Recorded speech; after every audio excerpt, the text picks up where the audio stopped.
मेरी बड़ी बहन आरती की शादी को 1 साल हो चुका था।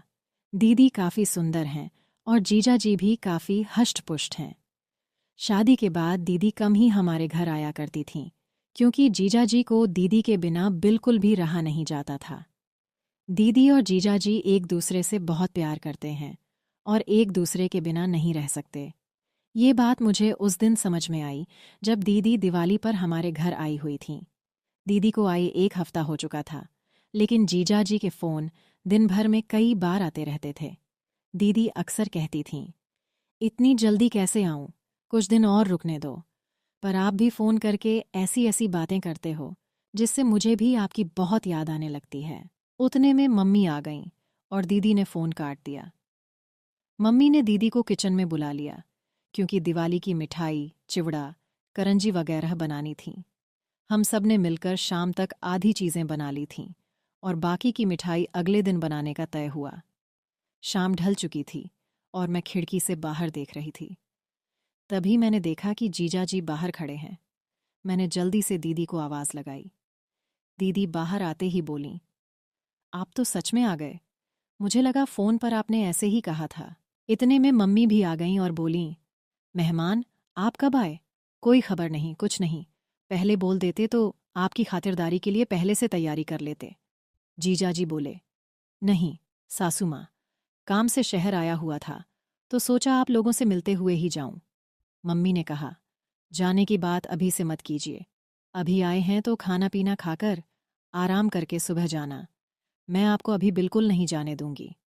जीजाजी कुछ नहीं बोले और मुझे भी मालूम था कि जीजाजी जाने के लिए नहीं आए हैं। इतने में दीदी पानी लेकर आईं और जीजाजी को पानी देते हुए धीरे से फुसफुसाईं, मुझे अच्छे से पता है कि आप किस लिए आए हैं। 1 हफ्ता भी नहीं रह पाए मेरे बिना। जीजाजी मुस्कुराकर बोले, तुम हो ही ऐसी। यह सुनकर दीदी शर्माकर मुस्कुराईं और वहां से चली गईं। थोड़ी देर में खाना बनकर तैयार हो गया। हम सब ने साथ में खाना खाया और बातें करते करते रात बिताई। जीजू का बिस्तर बाजू वाले कमरे में लगाया गया था और सबको अब सोने की तैयारी करनी थी। घर के सारे लोग अपने अपने कमरे में सोने चले गए थे, लेकिन मैं, दीदी और जीजू अब भी सोफे पर बैठे टीवी देख रहे थे। टीवी पर हम आपके हैं कौन मूवी चल रही थी, जो मुझे बहुत पसंद थी और दीदी को भी। थोड़ी देर में जीजू ने उबासी लेते हुए कहा, बाप रे, मुझे तो बहुत नींद आ रही है। दीदी ने मन ही मन मुस्कुराते हुए जवाब दिया, तो फिर जाइए ना, बाजू वाले कमरे में आपका बिस्तर लगा दिया है, आराम कर लीजिए। मैं मूवी देखकर बाद में आ जाऊंगी। जीजू का चेहरा देखने लायक था। वो थोड़ा खींचकर कमरे की ओर चले गए। मुझे और दीदी को हंसी आ रही थी, लेकिन हमने कुछ नहीं कहा। हम दोनों मूवी देखने में लगे हुए थे। कुछ देर बाद दीदी ने मुझसे कहा, छोटी, मुझे भी अब नींद आ रही है, मैं सोने जा रही हूँ। मैंने तुरंत कहा, दीदी, अगर तुम भी चली जाओगी तो मुझे डर लगेगा। तुम्हें पता है ना, रात में मुझे अकेले डर लगता है। दीदी थोड़ा ठिठकीं और बोलीं, ठीक है, थोड़ी देर रुक जाती हूँ। उसी वक्त जीजू ने कमरे से आवाज़ लगाई, आरती, पानी चाहिए। दीदी ने तुरंत कहा, रुको, छोटी, मैं तुम्हारे जीजू को पानी देकर आती हूँ। मैंने कहा, ठीक है, पर जल्दी आना। दीदी किचन से पानी की बोतल लेकर जीजू के कमरे में चली गईं। मैंने सोचा, अभी आएगी, अभी आएगी। लेकिन 5 मिनट बीत गए और पूरे घर में मुझे कोई नजर नहीं आया। डर के मारे मैंने दीदी को आवाज दी। थोड़ी ही देर में दीदी कमरे से बाहर आईं। उनकी साड़ी थोड़ी अस्त व्यस्त थी, बाल बिखरे हुए थे और सांसें तेज चल रही थीं। मैंने घबराकर पूछा, दीदी, इतनी देर क्यों लगा दी? मुझे डर लग रहा था। दीदी ने हंसते हुए कहा, अरे, वो कुछ नहीं। तुम्हारे जीजू को बहुत प्यास लगी थी, इसलिए पानी देने में थोड़ा समय लग गया। इतने में जीजू कमरे से बाहर आए और बोले, अरे, मेरे फ़ोन की बैटरी खत्म होने वाली है, क्या तुम मेरे लिए चार्जर ला दोगी? दीदी ने जवाब दिया, ठीक है, देखती हूँ, आप यहीं रुकिए। लेकिन जीजू ने कहा, अरे, तुम देखो, मैं कमरे में वेट करता हूँ। यह कहते हुए वे वापस कमरे में चले गए। दीदी मेरे कमरे में गई और वहां से मेरा फ़ोन चार्जर उठाकर जीजू को देने उनके कमरे में चली गईं। मैंने सोचा कि चार्जर देकर वो तुरंत वापस आ जाएंगी, लेकिन थोड़ी देर बीत गई और दीदी का कोई अता पता नहीं था। मैंने एक बार फिर से दीदी को आवाज़ दी, लेकिन कोई जवाब नहीं आया। मैं समझ गई कि शायद दीदी चार्जर लगाकर फ़ोन की चार्जिंग में व्यस्त होंगी। थोड़ा डर भी लग रहा था, इसलिए मैंने टीवी बंद किया और अपने कमरे में सोने चली गई। लेकिन मुझे नींद नहीं आ रही थी। बिस्तर पर लेटकर मैं अपना फ़ोन चलाने लगी। आधे घंटे बाद मेरा फ़ोन डेड हो गया। उसकी बैटरी ख़त्म हो चुकी थी। अब मैं इधर-उधर चार्जर ढूंढने लगी, लेकिन याद आया कि मेरा चार्जर तो दीदी ले गई हैं। अब मैं असमंजस में थी। क्या चार्जर लेने के लिए जाऊं या नहीं? नींद तो वैसे भी नहीं आ रही थी और बोरियत भी हो रही थी। मैंने सोचा कि शायद चार्जिंग अभी शुरू ही हुई होगी। मन ही मन मैंने तर्क किया कि आजकल के फास्ट चार्जर कितनी जल्दी फ़ोन चार्ज कर देते हैं।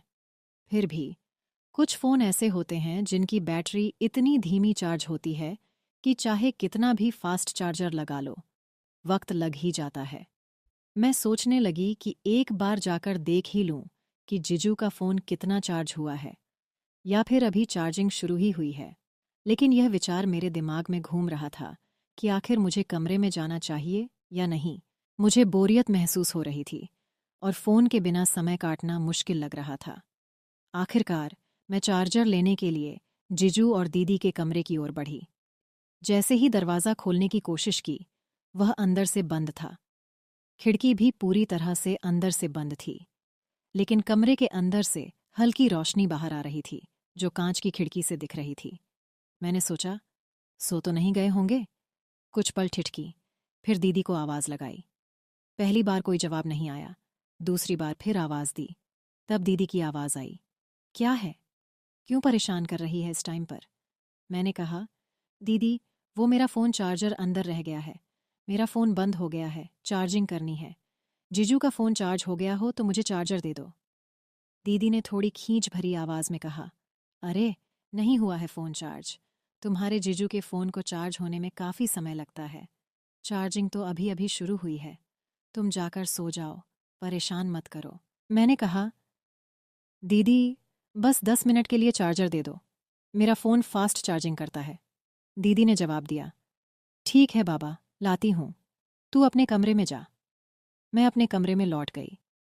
थोड़ी देर बाद दीदी चार्जर लेकर आईं और बोलीं, ये ले तेरा चार्जर। अब परेशान मत कर। जैसे ही मैंने चार्जर लिया, मेरी नज़र दीदी पर पड़ी। मैंने हैरानी से पूछा, दीदी, आपने ये क्या पहना है? ये तो जीजू का शर्ट है। आप तो साड़ी में थी ना? दीदी ने झेंपते हुए कहा, चुप बैठ, मैं जा रही हूँ। यह कहकर दीदी वापस कमरे में चली गईं। मैंने चार्जर से अपना फ़ोन चार्ज करना शुरू कर दिया। सिर्फ 15 मिनट में मेरे फ़ोन की काफ़ी बैटरी चार्ज हो गई थी। मैंने सोचा, चलो, अब चार्जर वापस दे आती हूँ। अगर दीदी सो भी रही होंगी तो मैं खुद जीजू का फ़ोन चार्जिंग पर लगा दूंगी। मैं चार्जर लेकर दीदी और जीजू के कमरे की ओर गई। इस बार दरवाज़ा थोड़ा सा खुला हुआ था। शायद दीदी जल्दी में बंद करना भूल गई होंगी। जैसे ही मैंने दरवाज़ा खोला और अंदर कदम रखा, मेरे सामने ऐसा नज़ारा था जो मैंने अपनी ज़िंदगी में कभी नहीं देखा था। मेरी आंखें फटी की फटी रह गईं। मुझसे ये बहुत बड़ी गलती हो गई थी। मुझे अंदर आने से पहले आवाज़ देनी चाहिए थी। मैं ये कैसे भूल सकती थी कि यह शादीशुदा जोड़ा है। मुझे उन दोनों को देखकर बेहद शर्म आ रही थी। लेकिन दीदी और जीजू को इस बात का ज़रा भी अंदाज़ा नहीं था कि मैं दरवाजे पर खड़ी हूँ और उन्हें देख रही हूँ। उसके बाद जो हुआ, उसे जानकर आप इतने हैरान हो जाएंगे कि आपको एक बड़ा झटका लगेगा। कहानी का अगला भाग जानने के लिए तैयार रहिए। अगर आपको यह पहला हिस्सा अच्छा लगा तो हमें कमेंट्स में ज़रूर बताएं। कहानी के दूसरे भाग को जल्द ही लाने की कोशिश करूंगी। बस एक लाइक कर दीजिए और मेरा काम है कहानी का अगला हिस्सा आप तक पहुंचाना। वीडियो पर 1000 लाइक्स होते ही पार्ट 2 आ जाएगा। तब तक के लिए बाय।